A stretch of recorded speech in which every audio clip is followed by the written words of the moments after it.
My girlfriend ended things and told me, I'm not prepared for anything this intense after 2 years together. I simply replied, I get it. She actually seemed relieved, as if she'd braced herself for me to argue or plead. So I began seeing other people, rebuilt my routine, and 3 months passed before she phoned me in tears. She said she assumed I'd hold on until she felt ready. I hung up that first call, but she kept reaching out. Over the following year, I uncovered things that proved I'd narrowly escaped far worse than just emotional pain. I'm Alex, 29, a project manager at a mid-sized construction company in Denver. I'd recently earned a promotion when all this unfolded. Solid pay, my own place, a pretty typical existence for someone my age. Her name was Megan, 27, an event planner who also managed social media accounts for small local companies. She had that knack for charming any crowd. Her phone was constantly out, capturing her latte art or some perfectly styled scene. I'm more practical, function matters more than flair to me. Yet somehow opposites drew us together. We crossed paths at my friend Josh's backyard cookout in May, 2 years before the split. She arrived in a light summer dress, hair flawless despite the scorching heat, and she worked the gathering like it was her own event. I noticed how she effortlessly pulled people toward her. We ended up on Josh's porch chatting until past midnight. Our first real date stretched nearly 6 hours because neither wanted it to finish. 3 months later, she was crashing at my apartment 4 or 5 nights weekly, and everything felt promising. That's when the little changes began. One Saturday, while I was out handling errands, she reorganized my entire living room, claimed the old setup disrupted the room's natural energy. Next, my bathroom counter overflowed with maybe 30 skincare bottles, shoving my belongings into a single drawer. My plain IKEA lamp disappeared, swapped for some antique brass fixture from a yard sale that gave off barely enough glow to read under. Whenever I brought it up, she'd flash a warm smile and insist she was only trying to create a shared home. I hated seeming ungrateful, so I brushed it aside. In hindsight, she was probing limits, discovering how far she could reshape my space before I resisted. Around our 1 year anniversary, my lease neared its end, and she proposed apartment hunting together. I eyed sensible 2-bedroom units in reliable areas, nothing luxurious, just sturdy and budget-friendly. She rejected them all, too plain, too gloomy, lacking personality, wrong neighborhood. Then she spotted this trendy industrial loft in an old warehouse, raw brick walls, massive windows, pure visual appeal. The rent jumped about 40% above my comfort zone. When I paused, she said, I figured you wanted us to create something beautiful together. Don't I deserve nice surroundings after all we've built? I still wasn't sure what all we've built referred to, but I signed anyway. We planned to divide rent evenly, yet somehow I covered utilities, Wi-Fi, parking fees, and most grocery runs. The numbers never truly evened out, but she had this talent for making me feel petty whenever I mentioned it. For roughly 18 months afterward, life seemed steady. We adopted an orange tabby named Milo, who loved napping directly on my laptop keys. We hosted Friday dinners with friends, took weekend drives into the mountains, and had deep talks about children, future destinations, and long-term dreams. She frequently brought up marriage, sharing Pinterest collections of venues, palettes, flower setups. I wasn't passionate about those details but went along because her excitement felt genuine. I truly believed we were heading somewhere meaningful. Then one October evening, I returned from a rough workday, permitting delays that pushed our timeline back 2 weeks and cost the firm serious money. I was drained, craving food and mindless TV. Megan sat on the sofa, hands clasped, face unusually somber, clearly prepared.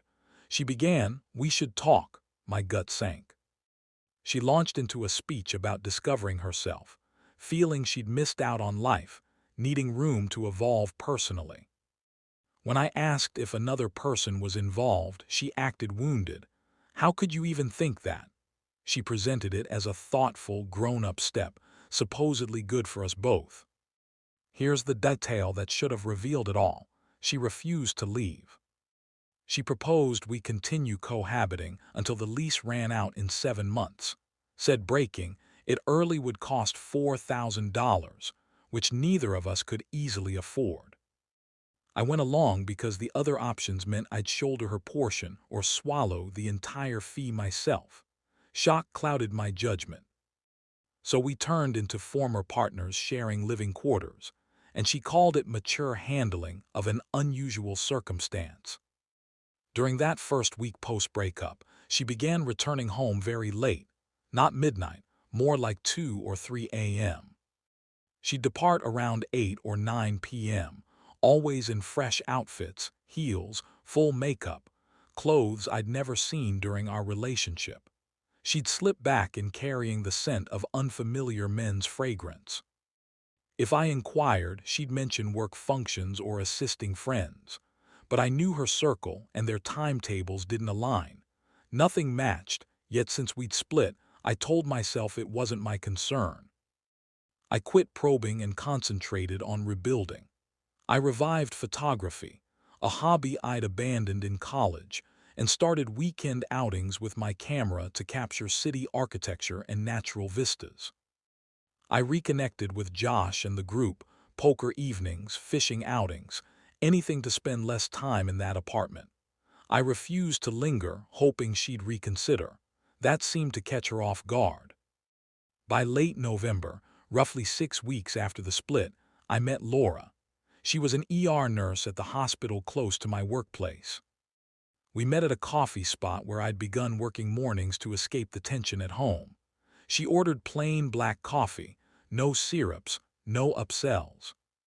When the barista pushed a seasonal special, she politely declined. "I'm fine, I like simple." We struck up a conversation. Her night shifts explained the afternoon caffeine run. Straightforward, zero pretense, no curated online persona, just an authentic person juggling a tough career with sharp wit. On our second coffee outing, I mentioned my awkward roommate situation. She simply nodded. "That must be tricky, but thanks for being honest." No theatrics, no criticism, just acceptance. We kept things light at first, hospital area lunches, park strolls around her availability. It unfolded naturally without pressure. The ease felt refreshing, compared to the constant performance with Megan. I believed I was navigating everything sensibly, keeping my new relationship separate and honoring the strange cohabitation rules. I was wrong. I was far too trusting. And what surfaced next shattered my illusions about those late nights being innocent self-discovery. The late arrivals settled into a routine I could predict. She'd exit around 9 p.m., dolled up for some fancy occasion, then return between 2 and 4 a.m. The door would softly open. Her heels would tap lightly across the floor as she crept to her bedroom, assuming I slept. I began jotting notes, nothing extreme, just dates and times, because the inconsistency gnawed at me, and I needed to confirm whether I was imagining the strangeness. Thursday, 3:45 a.m. Friday, 2:15 a.m. Monday, 4:30 a.m. The timing held steady. The stories didn't. Networking events at 3 a.m. for an event planner. Unlikely. Helping different friends each time, yet details shifted. Once she claimed a dinner that extended into cocktails, but the men's cologne clinging to her clothes screamed otherwise. I avoided confrontation. I wasn't her partner anymore and refused to appear possessive. Still, I wasn't blind. Effort to conceal anything was non-existent. I poured energy into myself. Photography turned into a real outlet. Early weekend drives to shoot dawn light over red rocks or bolder landscapes. I even launched a modest Instagram just to share and maybe link with fellow enthusiasts. Josh commented I looked more at ease, and he was correct. mentally releasing Megan, despite the physical proximity, created breathing room I hadn't realized I'd lost. Better rest, healthier meals, genuine enjoyment instead of constant caution around her emotions. Laura and I grew closer organically. Post-shift texts, diner breakfasts where she'd recount wild tales with deadpan delivery. She blended seamlessly with my friends, no need to dominate attention. One evening after tacos, she checked whether the ex-roommate setup troubled me. I admitted it felt odd but temporary. Her response, "Just guard your peace." I assured her I would. December arrived and Josh hosted a rooftop holiday gathering downtown. I invited Laura, perfect chance for her to meet more people casually. Heat lamps, twinkling lights, solid vibe. About an hour in, Megan appeared in a striking red dress, pricey, glamorous, gala-level effort. Josh knew us both, so her invite made sense. What didn't? The instant beeline she made toward us. She approached beaming, overly tactile, hand on my arm like old times, then greeted Laura with syrupy sweetness that dripped aggression. She stressed her ex status, underlined our 2-year history, slipped in a jab about some people rebounding quickly. Laura remained courteous, though her jaw flexed slightly. Megan caught it. This wasn't random. She'd shown up dressed to provoke. She shadowed us all evening, inserting herself into every discussion, dredging up old memories, wielding nostalgia like ammunition. Shoulder touches, exaggerated laughs, physically wedging between us in photos. At one moment, she seized my hand to display the anniversary watch she'd given me. I jerked free more forcefully than intended. Laura stepped away for a drink, giving me room to deal with it, yet I sensed I was fumbling. Near 11 p.m., Megan trapped me by the bar while Laura was away. Music drowned outside noise. Her tone shifted, soft, almost fragile, eyes lifted in that familiar pleading way. She murmured she might have rushed the breakup, had reflected deeply, perhaps we'd surrendered too soon. Standing there in designer clothing, reeking of another man's scent, yet again that weak clarity hit. She didn't crave me back. She craved me unavailable to anyone else. I said she didn't miss our relationship. She missed the power to direct it. Her expression froze, then iced over. "We'll see," she hissed quietly before smiling, brushing my arm once more and gliding back into the crowd as if nothing occurred. The next morning brought 12 missed calls from her between midnight and 3 a.m., texts swinging from remorse to fury, voicemails I ignored. While brewing coffee, she emerged, eyes bloodshot, and launched in. She'd expected patience, never imagined I'd truly date again, needed time but not for me to replace her. I waited for logic that never arrived. I explained plainly. She ended it, requested freedom, spent months out late with whoever, returning scented by someone else. She couldn't pause me like an unused subscription and assume I'd remain on standby. She called me heartless, claimed I'd transformed, insisted the old Alex would have battled for us. I countered that the Megan I knew wouldn't string me along for months, then act shocked at my response. She retreated to her room. I didn't see her again that day. I hoped silence would follow until lease end. That night I went to Laura's, explained the party and morning confrontation. She listened calmly, then offered to pause things until my housing stabilized. I refused. Megan no longer controlled my choices. 2 days later, everything shifted. Alone watching sports on our shared iPad, a notification flashed. Daniel. The preview alone twisted my insides. I opened the thread, and months of deception unraveled. Conversation stretched back 5 months, starting 2 weeks before her "I need space" speech. Every claim of personal growth was fabricated. Explicit exchanges, photos, videos confirming physical involvement from early on. Hotel bookings, meetup times, fake work conferences masking getaways. One November message nauseated me. Her griping about staying silent upon returning home so her roommate wouldn't overhear. That's what I'd been reduced to. Worst weren't the acts themselves, it was the timeline. Every documented late night synced perfectly with her plans with Daniel. I captured screenshots not for payback, but to anchor reality against future gaslighting. I grew vigilant. Certain evenings meant certain outfits and rotating alibis. I installed a simple living room camera, claiming package security concerns. Our building had theft issues. Really, I wanted proof of her patterns. Footage verified more.